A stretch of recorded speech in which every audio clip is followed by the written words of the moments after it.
Welcome back. If you plan to head out for a tailgate party or maybe even a fall gathering, you could bring something different than the usual burgers or hot dogs, but I love hot dogs. I know you like hot dogs, but you're going to like this too. With a little early preparation, you can wow the crowds. It's a fun tongue twister as well. Tater Tot Taco Bake. Chef Becky shares the recipe in this week's In the Kitchen. In the Kitchen, brought to you by Oldfields Appliance and Home Theater.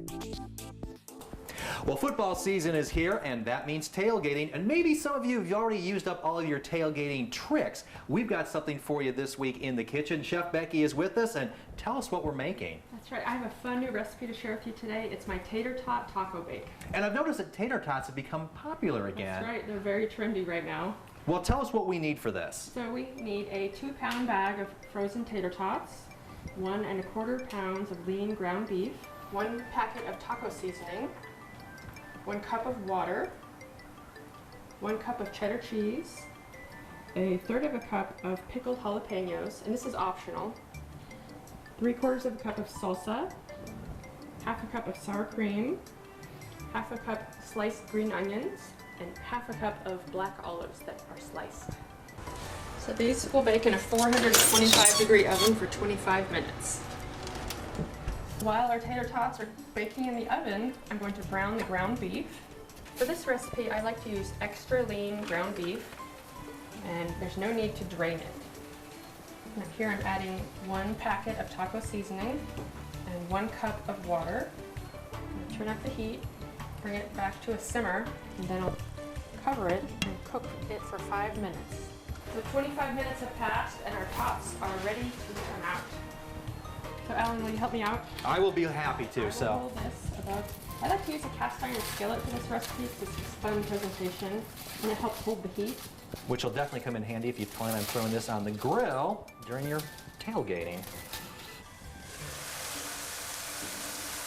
This looks good to me. Okay, now we're going to put the meat on top of the tater tots, correct? That's right. Just going to use my big spoon and evenly distribute the ground meat. That looks great. Okay, so we've got the meat added onto the tater tots. What comes next? Now it's time to add the shredded cheese. I like to use these sliced pickled jalapenos, but they're definitely optional. Okay. Just And like with making nachos or tacos, you can just customize it however you And like. obviously, you're handling the peppers with some care. So if you're going to take this recipe to your tailgater, I would stop right here and cover it with foil, take it to your tailgater, and then on site you would add the toppings after you put this on your grill. You're going to put this on the grill. I would recommend investing in one of those oven gloves. That would come in really handy. I think that's a good point.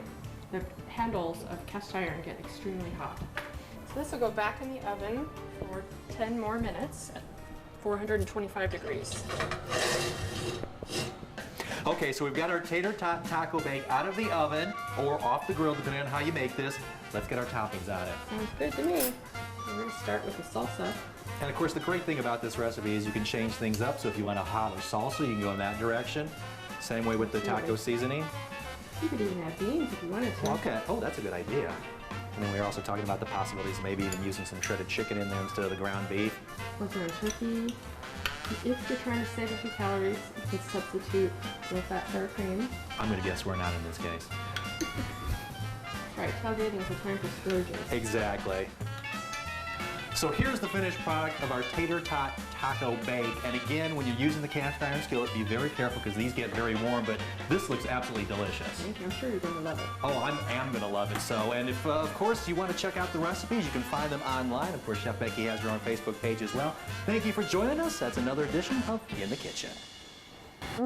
I know the recipe is already on our website, kmtr.com, so you can check it out there. It was delicious. And again, there's so many different ways that you can mix it up and make it interesting every time you make it. It looks so good. I love tater tots. I think I'm going to make that today. Okay. I think I should. We got to get you a cast iron skillet. There you go. Oh, I should get one. I don't have one. You need one.